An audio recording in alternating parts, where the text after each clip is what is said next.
পাশে এসো অরুণদা। মুহূর্তে গা ছমছম, পলক পড়ে না চোখে একদম, ঘুম নেই আজ শিহরণ জাগরাতে দু চোখে। রবিবার রাত 10টায় 91.9 ফ্রেন্ডস এফএম-এ আসছে সে আসছে। এসে গেছি হই হই করে। আমিও আমি হ্যাঁ আমি সতীনাথ। হ্যাঁ, ওহ, আর আজ একসঙ্গে এত কিছু এনেছি যে রহস্যজনকভাবে নিজের নামটাই প্রায় ভুলে যেতে বসেছিলাম। দাঁড়াও বাবা, আর কোনো কথা না বলে আগে তো ঢুকে পড়ি গানে। হৃদয় উদ্বেল করা, মন তোলপাড় করা গানে। বন্ধু, ঘাবড়িও না, আজকের মূল রহস্য কিন্তু লুকিয়ে আছে শুরুর এই টুকরো টুকরো গানে।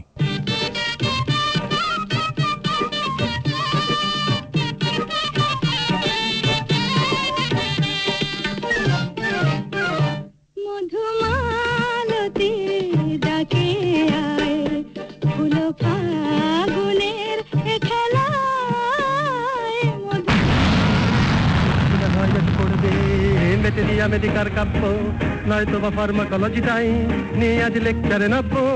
মেটেরিয়া মেডিকার কাব্য, মেটেরিয়া মেডিকার কাব্য। লালাদের সিঁদুর নিয়ে ভোরে রবি ওঠে, আলতা পরা পায়ে ছোঁয়া। জীবনে যতটুকু চেয়েছি, মন বলে তার বেশি পেয়েছি, পেয়েছি শিরা। থামুর দীপ নেভারাতে নিজ নাহি দুটি আখি খাতে। থামুর দীপ ঘুমরো ছায়া চাঁদের চোখে, এ মধুরাত নাহি বাকি।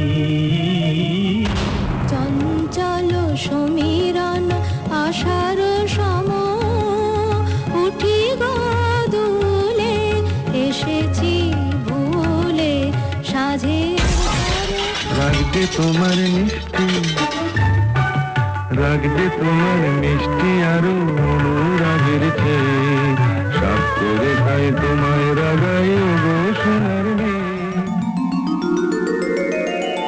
যত কথা প্রাণে ছিল গীতি হয়ে যায়, সুর যেন মালা হয়ে কণ্ঠে জড়ায়, সুর যেন মালা হয়ে কণ্ঠে জড়ায়। এলোমেলোভাবে শোনানো টুকরো টুকরো গান, এর মধ্যে আপাত দৃষ্টিতে কোনো রহস্য হয়তো নেই, কিন্তু রোমাঞ্চকর খবর যেটা, সেটা হলো এই সবকটা গানেরই গীতিকার প্রবাদ প্রতিম প্রণব রায়। জানো তো, কাল 5ই ডিসেম্বর, ওই দিনই তার জন্মদিন। শুধু জন্মদিন নয়, এটা গীতিকার প্রণব রায়ের শতবর্ষ। আজকের রহস্য রোমাঞ্চের এই পর্ব আসছে সে আসছে প্রণব রায়ের প্রতি শ্রদ্ধাঞ্জলি। চম্পা চামেলি গোলাপেরি বাগে। রহস্য রোমাঞ্চের সঙ্গে গীতিকার প্রণব রায়ের কি সম্পর্ক, তাহলে বলবো তার পেছনেও আছে একটা রহস্যজনক গল্প। প্রণব রায়ের এই গল্পটার ছোট্ট একটু ইতিহাস আছে। মৃত্যুর মাস পাঁচেক আগে 1975 সালের মার্চ মাসে একদিন সকালবেলা একটা নতুন টেপ রেকর্ডার মেশিন নিয়ে মাসিক রোমাঞ্চ পত্রিকার সম্পাদক হাজির হয়েছিলেন তার সামনে। অনুরোধ জানিয়েছিলেন, আপনার গলা টেপ করব, একটা কিছু বলুন। সেদিনই রেকর্ডিং করা হবে এমন একখানা গান রচনায় তখন প্রণব রায় খুবই ব্যস্ত। তবু কাগজের পাতা থেকে মুখ তুলে তার সেই স্বভাব সিদ্ধ হাসিটি হেসে কৌতুকের সুরেই বললেন, আজ্ঞা করুন। কি বলতে হবে? একটা গল্প। গল্প? সে যে অনেক সময় নেবে বাবা। গান বলো, কবিতা বলো, 2-4 লাইন চেষ্টা করতে পারি, কিন্তু গল্প তো ভাবতে হবে, সাজাতে হবে। সে সময় তো আপনাকে দেব না। এখন 10টা 3, আমি চাই 10টা 15-র মধ্যে টেপটা শেষ করে এখান থেকে চলে যাব। নিচে আমি ট্যাক্সি দাঁড় করিয়ে এসেছি। ঠোঁটের কোণে একটু হেসে মিনিট খানিক চুপ করে রইলেন প্রণব রায়। তারপর বললেন, না, মেশিন চালু করো। টেপ রেকর্ডার মেশিন চালু হলো। সেই সঙ্গে শুরু হলো প্রণব রায়ের গল্প বলা। ঠিক যেন বই দেখে পড়ে যাচ্ছেন এমনিভাবে গড়গড় গড়গড় করে তিনি 4 মিনিট 27 সেকেন্ডে শেষ করলেন তার গল্প। গল্পের জন্য নয়, সেই রচনাটি তার বলার ভঙ্গি আর সাবলীলতার জন্যেই আমাদের কাছে একটা স্মরণীয় সম্পদ হয়ে রইল। সেই রচনাটি আজকের নিবেদন।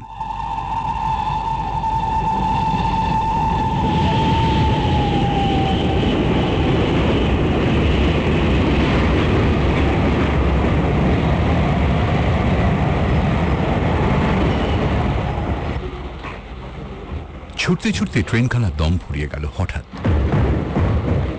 জানলা দিয়ে দেখলাম কোনো স্টেশন নয়, একটা আঘাটায় দাঁড়িয়ে পড়েছে। উঁচু নিচু জংলা মাঠ, ঝোপঝাড়, খানিক দূরে জঙ্গল। এক সময় এ লাইনে আসা যাওয়া ছিল, তাই চিনতে পারলাম জায়গাটার নাম শিয়ালমারি মাঠ। এর একদিকে কাঁকুন দিঘি গ্রাম আর অন্যদিকে নয়নপুর। ট্রেন থামল তো থামলই। গার্ড সাহেবের কাছে জানা গেল লাইন ক্লিয়ার নেই, কখন ক্লিয়ার হবে তারও কোনো ঠিক নেই। অতএব ঘুমের চেষ্টা করাই ভালো। আমার কামরায় আমি একেবারে একা। দরজা বন্ধ করে শুয়ে পড়লাম। বাইরে শিয়ালমারি মাঠ নির্জন, চৈত্রের রাত নিথর নিঝুম। তন্দ্রা আসবো আসবো এমন সময় খুট করে একটা শব্দ। চোখ খুলে দেখি দরজা খুলে কামরায় উঠে আসছে, না, স্টেনগানধারী কোনো ছোকরা ডাকাত নয়, অল্প বয়সী একটি গ্রাম্য মেয়ে। জীবনে যাকে আর কখনো দেখতে পাবো বলে ভাবিনি, স্বপ্নেও ভাবিনি। মেয়েটি বললে, দেখছো কি, চিনতে পারছো না বুঝি? আমার মুখ দিয়ে শুধু বেরিয়ে এলো, ঝুনু, ঝুনু তুই? যাক, তবু ভালো যে চিনতে পেরেছ। খিলখিল করে হেসে উঠল ঝুনু। স্মৃতি যেন হাজার বাতির ঝাড়, এক নিমেষে অন্ধকার অতীতকে আলোকিত করে তোলে। কাঁকুন দিঘি গ্রামে ছিল আমার মামার বাড়ি। প্রত্যেক বছর সেখানে যেতাম। সেখানে আমার সঙ্গিনী ছিল পড়শিদের মেয়ে ঝুনু। সঙ্গিনী না বলে ছায়া সঙ্গিনী বলাই ভালো। সব সময় ঝুনু আমার পাশে পাশে। দুজনে একই সঙ্গে যৌবনে পা দিলাম, ভালোবাসলাম। কিন্তু ওই পর্যন্ত, নাটক এগোলো না, যবনিকা পড়ে গেল।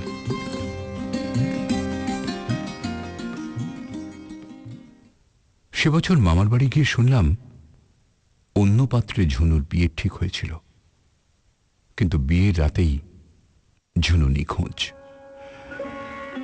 সে আজ 11 বছর আগেকার কথা। অবাক হয়ে বললাম, হ্যাঁ রে, শুনেছিলাম মাতলা নদীতে তুই নাকি ডুবে মরেছিস।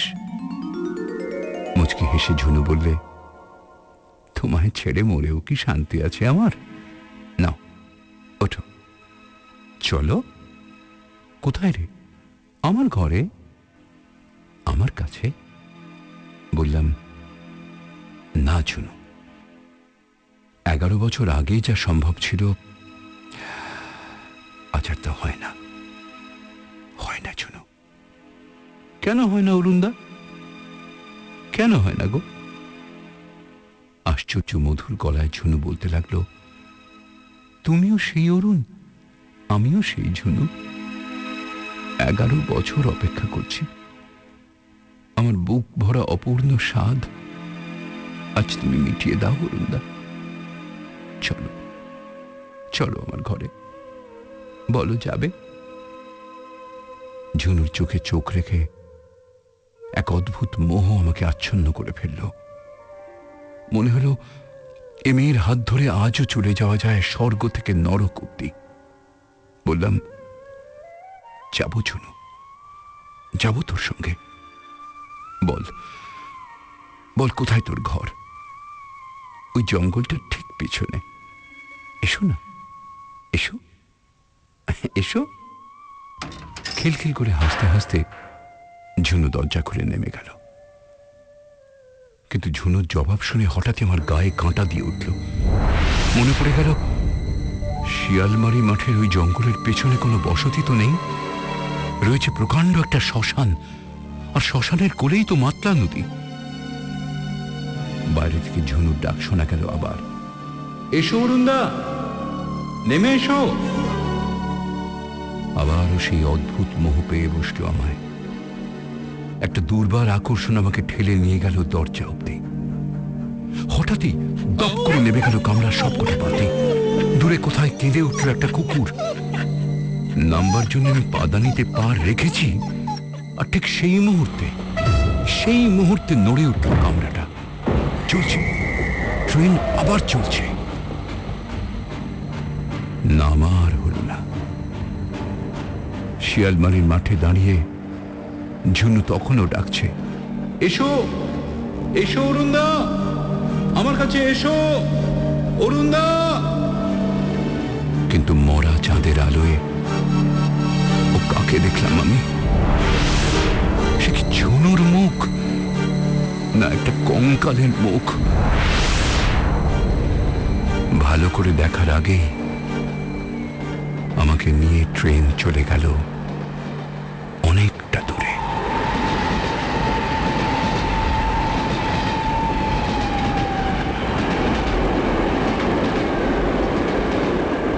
এ বন্ধু বলো, শুধু গল্প নয়, সেই সঙ্গে সেই গল্পের নির্মাণ মুহূর্তেরও সাক্ষী রইলাম তো আমরা। থ্রিলিং না? শিয়ালমারির মাঠ থেকে চলো আমরা বরং ঢুকে পড়ি এক গভীর গভীর জঙ্গলে। কখন? যখন গহন রাতি ঘনায়, জানি না কি রহস্য ঘনায়।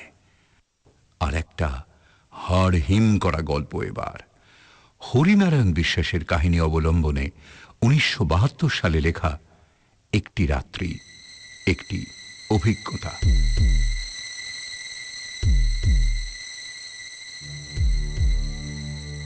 অন্ধকারাচ্ছন্ন থমথমে রাত্রি, নিবিড় অরণ্য।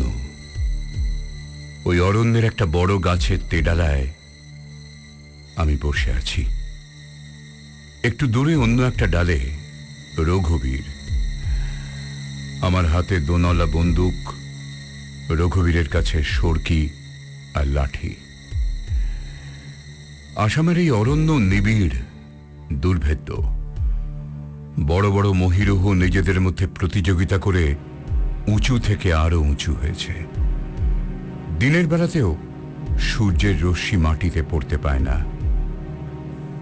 গাছের পাতার ফাঁক দিয়ে অল্প একটু আলো আসে।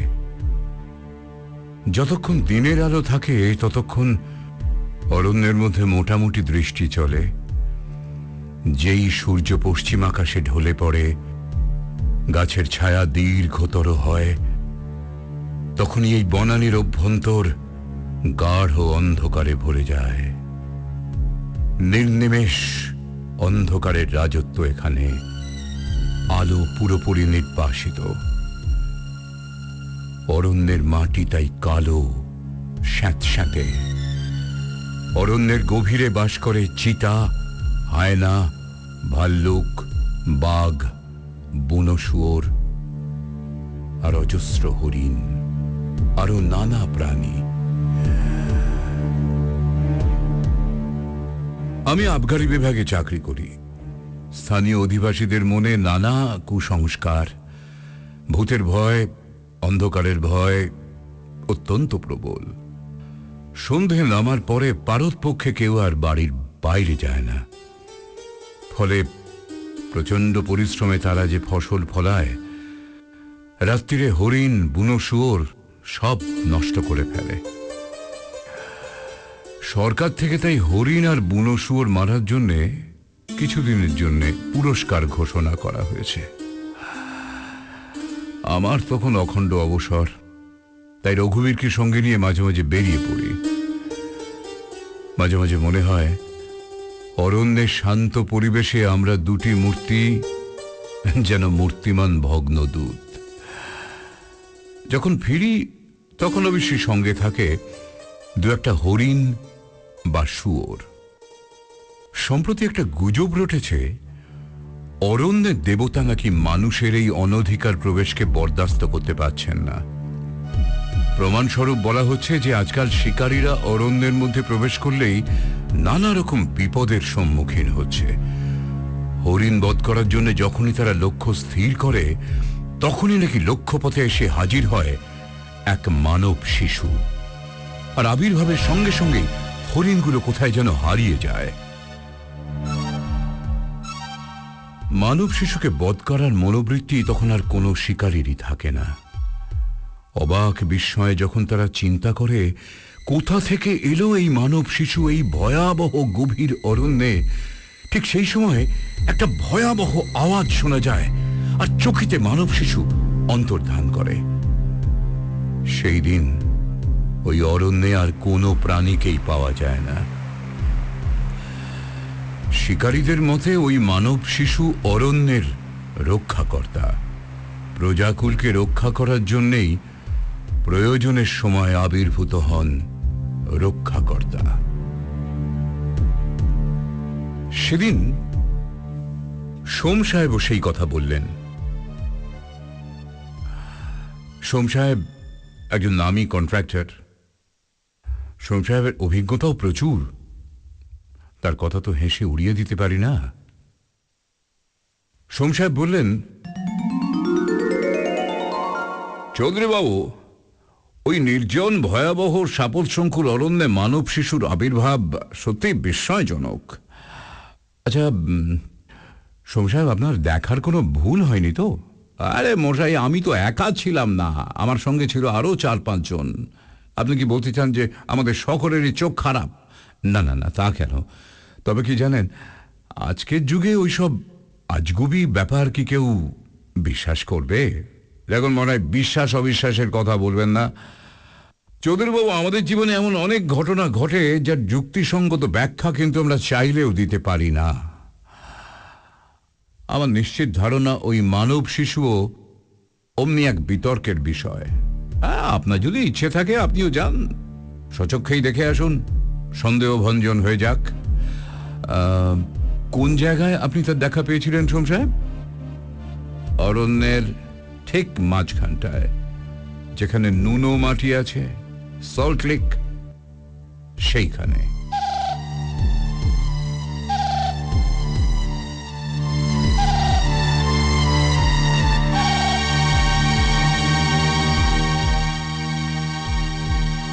গাছের উপর বসে সোম সাহেবের কথাগুলোই ভাবছিলাম।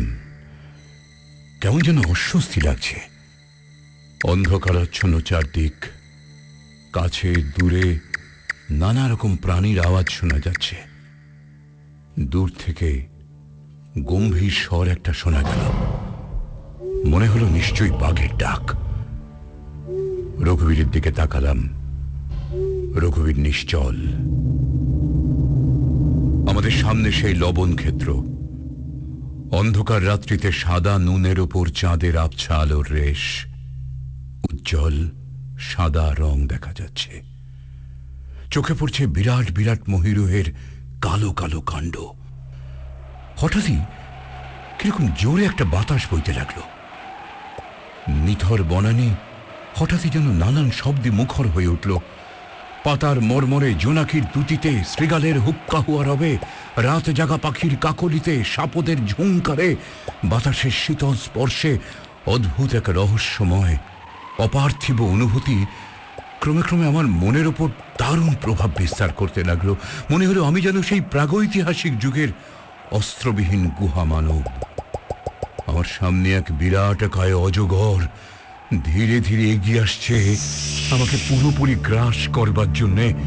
কি আশ্চর্য, তাকে প্রতিহত করার মতো কোনো শক্তি আর আমার শরীরে অবশিষ্ট নেই।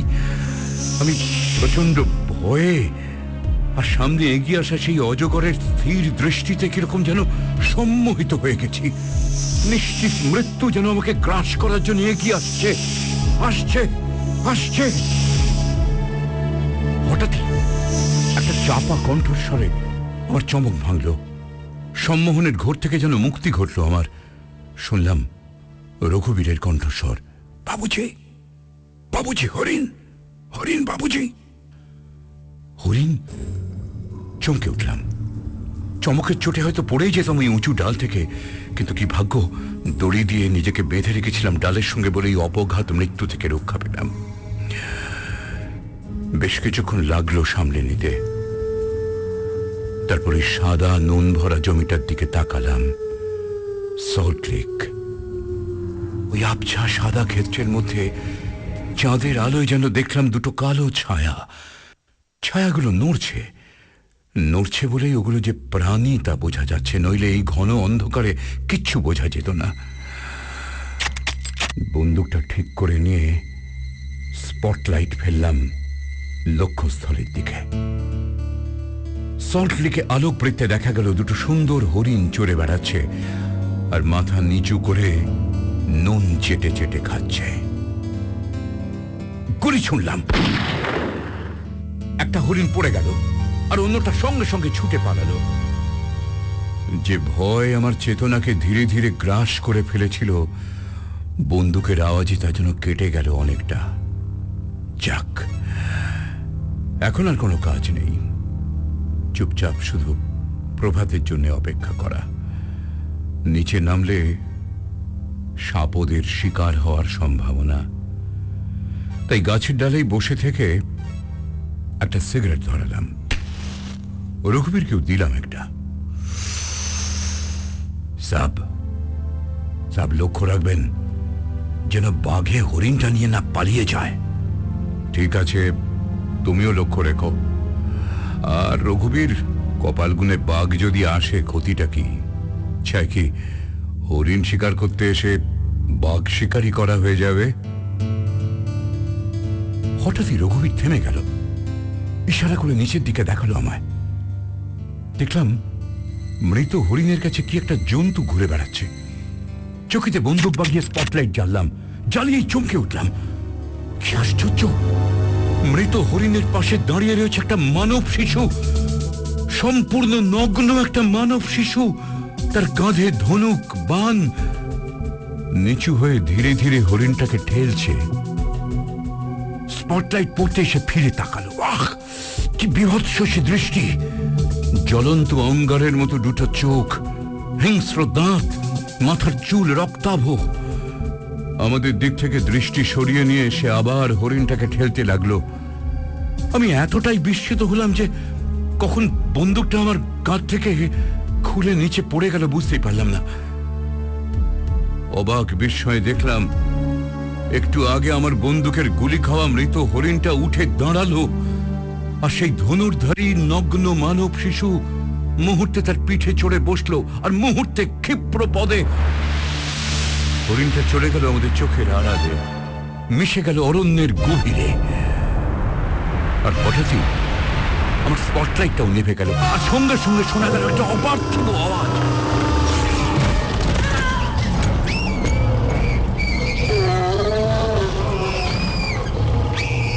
যেন অতৃপ্ত আত্মারা মাটি ভেদ করে উঠে আসতে চাইছে ওই জঙ্গলের মধ্যে, যেন অরণ্যের সমস্ত প্রাণীর আওয়াজ একসঙ্গে বেরিয়ে আসছে।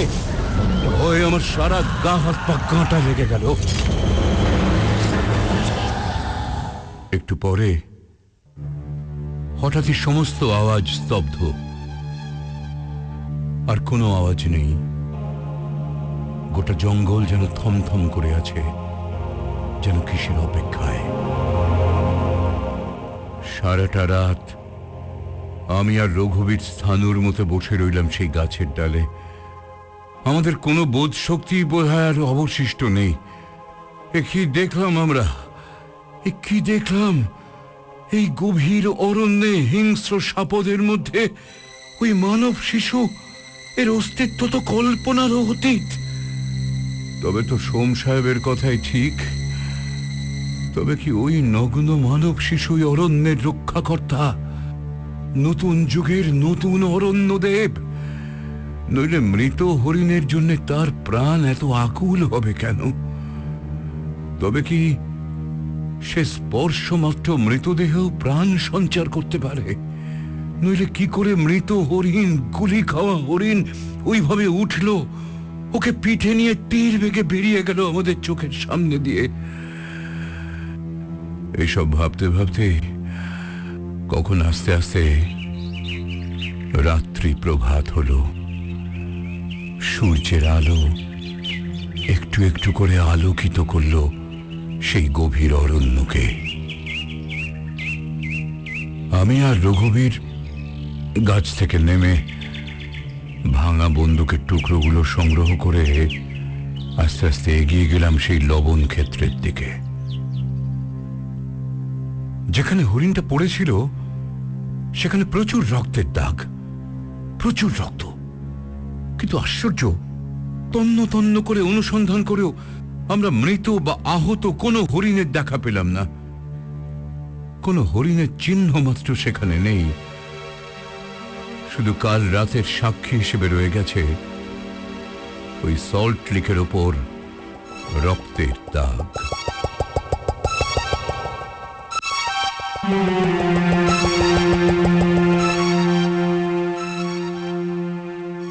গল্পটা শেষ করে দাদু বললেন, তোরা সব একালের মানুষ, হয়তো আমার বাস্তব অভিজ্ঞতাকে তোরা নিছক গল্প বলে মেনে নিবি, বিশ্বাস করবি না।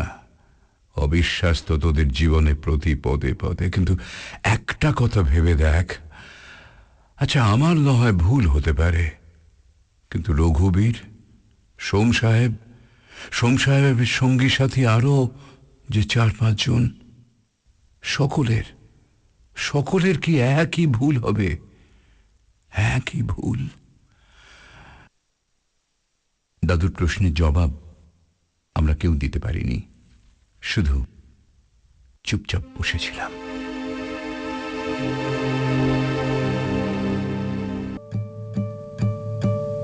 এবার আরেকটা গল্প। বলেছিলাম না আজ অনেক কিছু আছে আমার ঝুলিতে। গহন অরণ্য ছেড়ে আমরা এবারে যাব বাংলা ছেড়ে অনেকটা দূরে, গিরিডিতে। প্রচলিত অর্থে লেখাপড়া শেখা বিদ্বান মানুষ একেবারেই নয়, বরং প্রায় অশিক্ষিত, কিন্তু কেতাদার এক ইলেকট্রিক মিস্ত্রি নিজের কথায় তার বাস্তব অভিজ্ঞতা শুনিয়েছেন। সেও এক শিহরণ জাগানো অধ্যায়। মণি বর্মার কাহিনী অবলম্বনে আজকের শেষ গল্প, সচক্ষে দেখা। রচনাকাল 1966 সাল।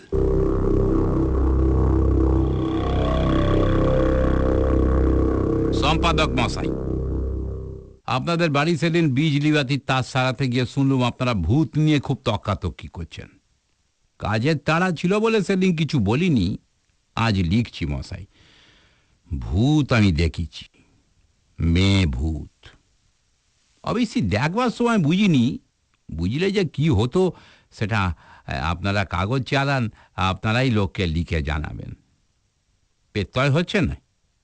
আমি দিব্যি গেলে বলছি মশাই, ভূত ছাড়া সে আর কিচ্ছু হতে পারে না। আর সেই বাবু মশাই যে কি করে তার পাশে বসেছিল, বাবা, একদিন পরে ভাবতেও আমার গায়ে কাঁটা দিয়ে উঠছে গো। গপ্পটা বর্ণনা করছি, তবে লিখিয়ে নয় তো মশাই, ভুলচুক হলে শুধরে নেবেন। আপনারা হচ্ছেন শিক্ষিত, আর লেখাপড়ায় তো আমি গয়া গঙ্গা গদাধর, হবে কোত্থেকে? 12 বছর বয়স থেকেই কাজে ঢুকিছি, হাতের কাজ, ইলেকট্রিক মিস্ত্রির সাগরেদ। তাও কি হেতায়? সেই যার নাম গিরিডি, যেখানে আপনাদের মতো অনেক বাবু হাওয়া বদলাতে যান। না গিয়েই বা কি করতুম বলুন? এক পাল ছেলে মেয়ে দেখে পিতা ঠাকুর তো চোখ বুঝল, বেদবা মার কটা পেট ভরাবে। তবু তখন 6 পয়সা দিলে 1 সের চাল মিলত। অনেক দিন আগের কথা তো। গিরিডি তল্লাটে তখন সবেমাত্র ইলেকট্রিক গেছে, কিন্তু লোকের যে ডাল ভাতের মতন বিজলি বাতি ছাড়া চলবে না, আমার মনিব গণেশ সাপুই সেটা বুঝে ফেলে এক দোকান ফেঁদে বসেছিল। ঘুণ লোক মশাই, দোকানও দিন দিন বাড়ে, সাপুই মশাইও গায়ে গতরে বাড়ে। পেটটাই মোটা হয়ে গেল জয় ঢাকের মতন। 4 দিকে কাজ, সেই দূর দূর খনি পর্যন্ত। না না, কয়লার খনি নয়, অভ্বরের খনি। 8 বছর কেটে গেছে, তখন আমি মশাই মিস্ত্রি হয়েছি। দূর দূরের কাজে সাঁপুই মশাই আমাকেই পাঠাতেন। আমারও খুব ভালো লাগতো। বন জঙ্গলের ভেতর দিয়ে পাহাড়ি নদী পেরিয়ে নতুন নতুন জায়গা দেখা। আর তো কোনো নেশা কি আনন্দ ছিল না মশাই। ওই যে আপনারা ভালোবাসার কথা টথা বইতে লেখেন, ওসব তো আমি বুঝতুম না। আর চর্চা করবার সময় বা কখন বলুন। এমনি একবার ডাক এলো কিষেনগাঁও থেকে। লালাজি আমার মনিবের পুরনো খদ্দের। 8-10 বছর আগে সাঁপুই মশাই তার বাড়িতে বিজলির তার ফিট করে দেয়। তবে সত্যি কথা বলছি মশাই, মনিব আমার লোক ভালো হলে কি হবে, মিস্ত্রি হিসেবে কাঁচা। কিছুদিন ধরেই লালাজি পত্তর দিচ্ছিল তার বাড়ির লাইন সব খারাপ হয়ে গেছে, টুকরো টুকরো হয়ে ছিঁড়ে পড়ছে, লোক পাঠিয়ে জন্য সারিয়ে দেওয়া হয়। পত্তর বেশ নরম সুর। কিন্তু সাঁপুই মশাইয়ের গায়ে যখন কিছুতেই ঘামলো না, তখন গরম গরম চিঠি আসতে লাগলো। সারা বাড়িতেই নাকি আবার পিদিম আর কেরোসিন তেলের বাতি জ্বালাতে হচ্ছে। এমনি টানা পড়েন কিছুদিন ধরেই চলছিল। লালাজির নাম ওই প্রথম শুনলুম। ওর নাকি ট্যাক্সি কি যেন, ওই মোটর গাড়ির না কিসের যেন ব্যবসা ছিল। বেশ মোটামুটি টাকাও নাকি করেছে।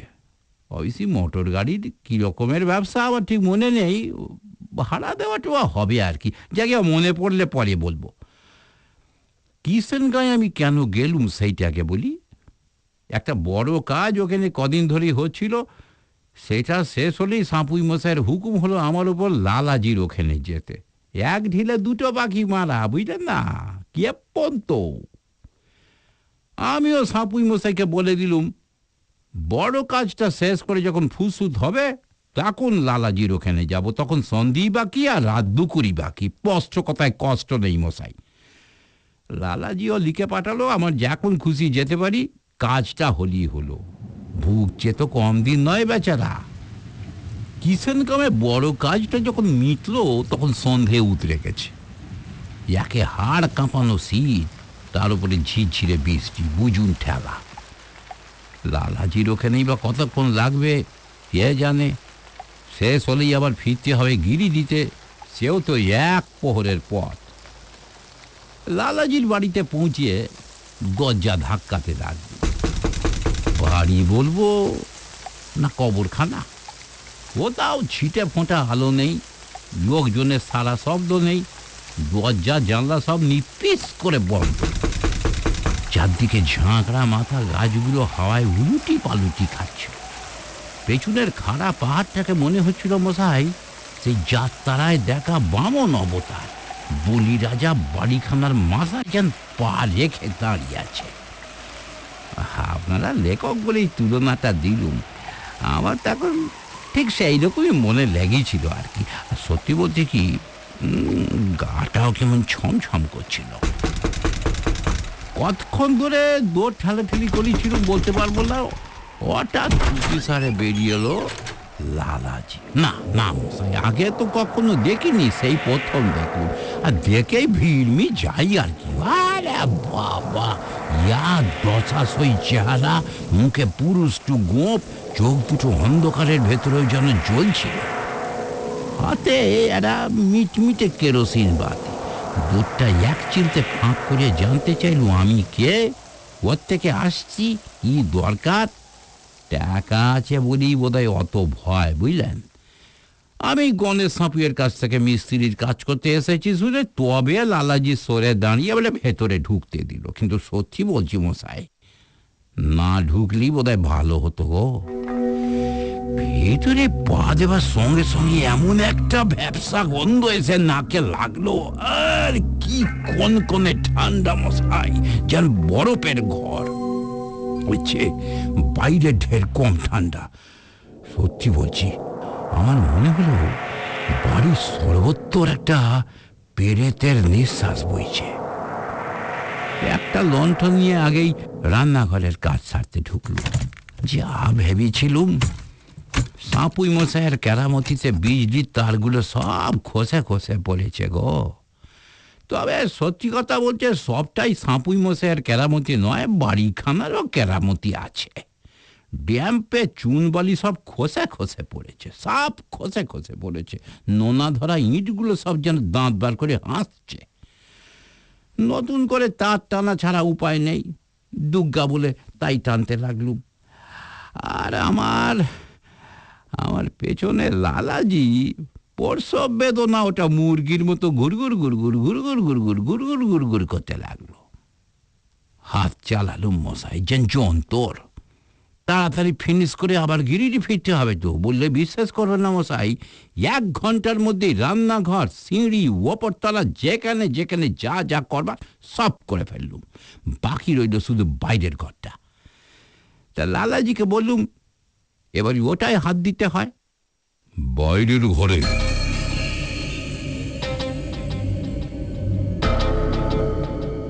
লালাজির গলাটা কেমন যেন বেলটিং কাগজের মতো খসখসে হয়ে উঠল। হ্যাঁ, তা হাত দিতে হবে বই কি।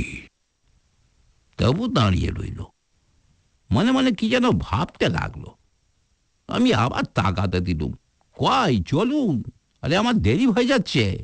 হ্যাঁ হ্যাঁ, বাইরের ঘরটা তা করতে তো হবেই। এসো, এই দিক দিয়ে এসো। তার পেছন পেছন চললুম। দরজার সামনে এসে কিন্তু লালাজি দাঁড়িয়ে পড়ে ফিরে তাকাল, যেন আমায় কিছু বলতে চায়। তারপরে বোধহয় মত বদলে শুধু দরটা খুলে ধরল। ঘরটা বেশ বড়ই, কিন্তু মশাই ভেতরে পা দিতেই এমন একটা ঝাঁঝালো গন্ধ নাকে এলো যে বাবা দম বন্ধ হয়ে যায়। আর কি কিসের মতন গন্ধ বলতে পারবো না মশাই। কর্পূরের সঙ্গে রসুন ঘষলে যেমনটা হয় অনেকটা সেই রকম। মোট কথা গন্ধটা নাকে গেলেই পেটের নাড়ি ভুঁড়িয়া বলে পাক দিয়ে ওঠে। আর সেই হাড় কাঁপানো ঠান্ডা, সারা গায়ে কি যেন বরফে চাই চেপে চেপে ধরেছে। আচ্ছা, অত ঠান্ডা কেন বলুন তো? এদিকে ঘরে তো বড়শি জ্বলা ছিল। বড়শি জানেন তো, মাটির গামলার মতন। বেহার দেশের শীতকালে তাতে আগুন করে ঘর গরম রাখে। সেই বড়শির উপর দিয়ে ঘরের ওদিকে তাকাতে গিয়ে বাবা, বুকের রক্ত আমার একেবারে হিম হয়ে গেল গো। পুকুনিটাও থেমে গেছিল বুঝি। এমনটা হওয়ার যুক্তি কিন্তু সত্যিকার ছিল না। হয়তো ভেবেছিল বাড়িতে লালাজি ছাড়া দ্বিতীয় পেরানি কেউ নেই। যতক্ষণ কাজ করেছি আর কাউকে দেখিও নি, টু শব্দটিও পাইনি। বললে না পেট্টয় যাবেন মশাই, দেখলুম কি বড়শির ওপাশে একজন মেয়ে ছেলে বসে। বলবেন তাতে আর বুকে ধাক্কা খাবার কি হলো? ব্যাখ্যা করে বোঝাতে হবে? আপনারা তো লেখক মানুষ, লোকে নারী টিপে মনের খবর টের পান। আমারটাও এতক্ষণ নিশ্চয় পেয়েছেন। সোজা কথায় মেয়ে ছেলেটার দিকে নজর পড়তে আমার মনে হলো বাপ রে বাপ রে বাপ, ঘরের হাড় কাঁপানোর ঠান্ডা আর ঝাঁঝালো গন্ধ সব ওই মেয়ে ছেলেটার জন্য। বয়স হবে লালাজি 4-10 বছরের কম। হাড় বের করা জিজিরে চেহারা, পরনে কালো শাড়ি, কালো সেমিজ, হাত দুটো কোলের ওপরে জড়ো করে রাখা, সোজা হয়ে একখানা গদি আঁটা চেয়ারে বসে আবার হাসছিল বসাই। হাসছিল না, আমায় দেখে নয়, আমার দিকে ফিরেও তাকালো না। নাকে সোজা তাকিয়েছিল, তাকিয়েই রইল, নড়লো না, ফিরলো না, স্পিকটি নট।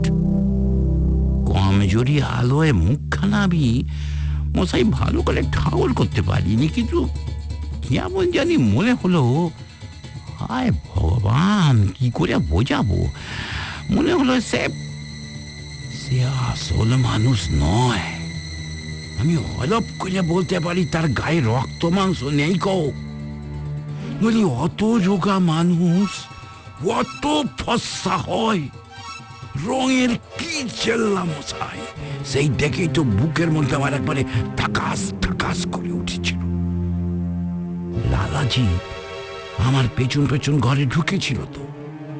কাঁধের কাছে মুখ এনে চাপা চাপা গলায় বললে, আমার চরু, আমার বউ, রক্ষে করো ভগবান। ঢিপ ঢিপে বুকে লালাজির বউয়ের দিকে তাকিয়ে নমস্কার করলুম, বললুম, নমস্তে ভৌজি। ভৌজি তেমনি কাঠ হয়ে বসে রইল, ফিরলো না, কথাও বললো না। সত্যি কথা বলছি বসে, তখন আমি একটু ঘাবড়েই গেছিলাম। জিভটা যেন করে শুকিয়ে উঠলো। পেছনে দাঁড়িয়ে লালাজি হাসলো কি কাঁদলো জানি না, ঘোড়ার মতো হে হে করে বলল, মনে করো না ছোকরা, আমার জরুর। খেয়ে গেল লালাজি। একটু চুপ করে থেকে আবার বললে, নাও নাও, চট করে তোমার কাজ সেরে নাও। বলে মশাই লালাজি গিয়ে তার বউয়ের পাশটিতে বসলে গুছিয়ে। কানের গোড়ায় মুখ এনে খুব চেঁচিয়ে বললে, শুনছ গো, এ ছোকরা হচ্ছে ইলেকট্রিক মিস্ত্রি, তার সারাতে এসেছে। আলো ঠিক হয়ে গেলে তবে তোমায় ভালো করে দেখতে পাবো।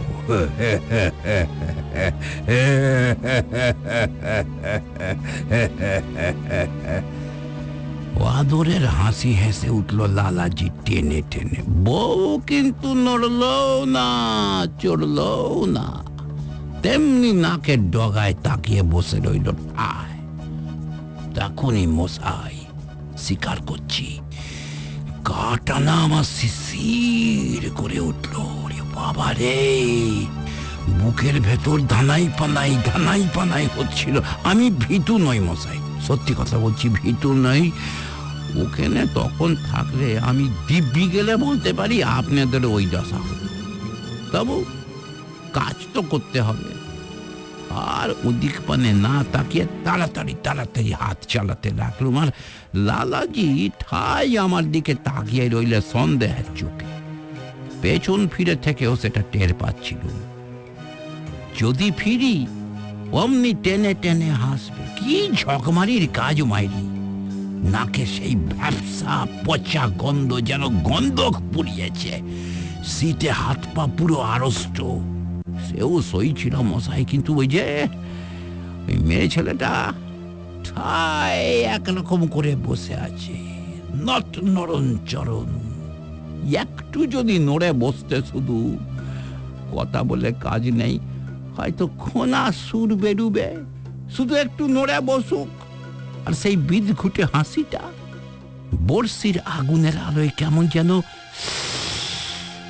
লালাজি যে কি করে পাশে বসে আছে, বুকে হাত দিয়ে বলছি মশাই, একবার ইচ্ছে হচ্ছিল যন্তর পাতি ছুঁড়ে ফেলে ছুটতে পালাই সেখান থেকে, যেখানে হোক, শুধু এই ভুতুড়ে বাড়ি থেকে বাবা। যাক, কাজ তো একসময় শেষ হয়ে গেল। অত শীতেও কপাল দিয়ে তখন দরদর করে ঘাম ঝরছে আমার।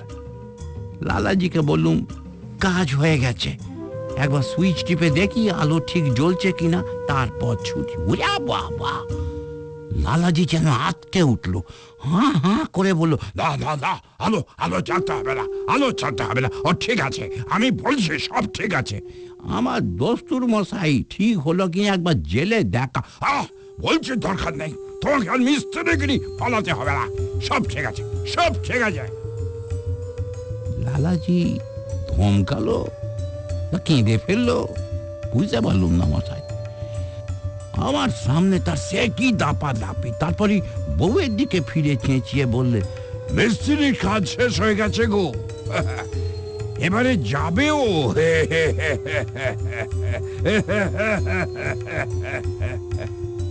সেই টেনে টেনে হাসি। এদিকে বউয়ের সাড়াও নেই, শব্দও নেই। আমি ততক্ষণে মশাই যন্ত্রপাতি সব তো থলিতে ভরে ফেলেছি। এবার লালাজি আমাকে বলল, সাঁপুইকে বলো বিল পাঠিয়ে দিতে, টাকা দিয়ে দেবো। কে কার কথা শোনে। সদর দল খুলে তখন বাইরে পা বাড়িয়েছি আমি। একবার পেছন দিকে ফিরে তাকালু, ওরে বাবা, মেয়ে ছেলেটা সেই জায়গাতেই বসে ঠিক তেমনি ভাবে হাসছে মশাই। বাবারে, হাসি তো নয়, যেন আমাকে ভেঙচি কাটছে গো, ভেঙচি। বিশ্বাস হচ্ছে না? তারপর কি হলো বলছি, ছুটটা তো রাস্তায় বেরিয়ে পড়লো। সেই বৃষ্টি আর ঝাঁকড়া মাথা গাছগুলোর মাতামাতি, অন্ধকারে হোঁচট খেতে খেতে তো ছুটলুম। কতক্ষণ তা বলতে পারবো না মশাই। হঠাৎ একটা মাটির ঘরে দেখি আলো জ্বলছে, ছোট্ট একটা চায়ের দোকান। হুড়মুড় করে ঢুকে পড়ে বললুম, চা দাও দেখি, চা দাও একবার। একটু পরে গাঁয়ের একজন চাষি ভুষি এসে ঢুকলো, খোঁজ গপ্পে লোক। কথায় কথায় শুনলুম লালাজির বাড়ি কাছে থাকে সে। আমার পেটটা যেন ফুলে উঠল মশাই, আর থাকতে পারলুম না। নিজের বৃত্তান্ত সব খুলে বললুম তাকে, বিশেষ করে লালাজির বউয়ের কথা। বউ? চাষি লোকটা বোয়াল মাছের মতো মুখ করে আমার দিকে তাকিয়ে রইল। ধরা ধরা গলায় আবার বললে, লালাজির বউ? জরু? হ্যাঁ গো। আরে তাজ্জব বলে গেলে যে, লালাজি শাদি করতে পারে না, তবে তাজ্জব বউ বটে। নড়েও না, চড়েও না, মুখেও আবার বাক্যি নেই। হে ভগবান, লালাজির বউ যে 8 বছর আগে মরে গেছে গো। নেই বলবো কি মশাই, চুলগুলো আমার খাড়া হয়ে উঠলো। আমতা আমতা করতে লাগলো। তবে যে লালাজি বলে তার বউ ছিল ভিয়া। লালাজি বহুত ভালোবাসতো তাকে, জরুও ভালোবাসতো বহুত। আমরা বলতাম এক জোড়া কবুতর, কেউ কাউকে চোখের আড়াল করতো না। তারপর বউ যেদিন মরে গেল, কি বলবো ভাইয়া, লালাজির সেদিন কি অবস্থা। আমার বুকে তখন সম্পাদক মশাই আর কোনো বাক্যি ছিল না।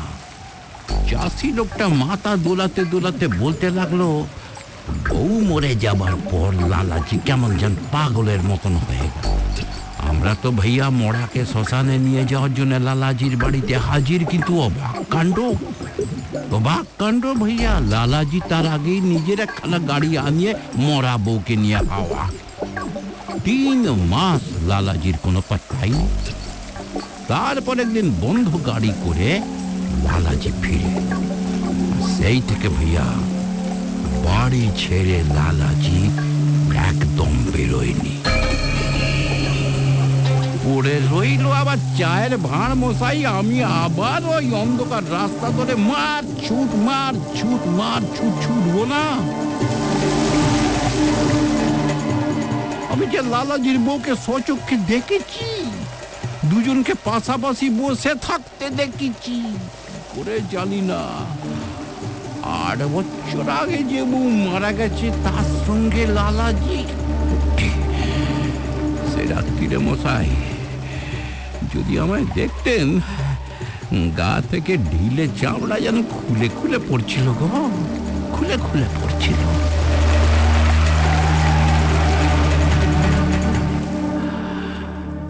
সেই ভূত দেখেছিলুম, তবে দেখার আগে বুঝতে পারিনি।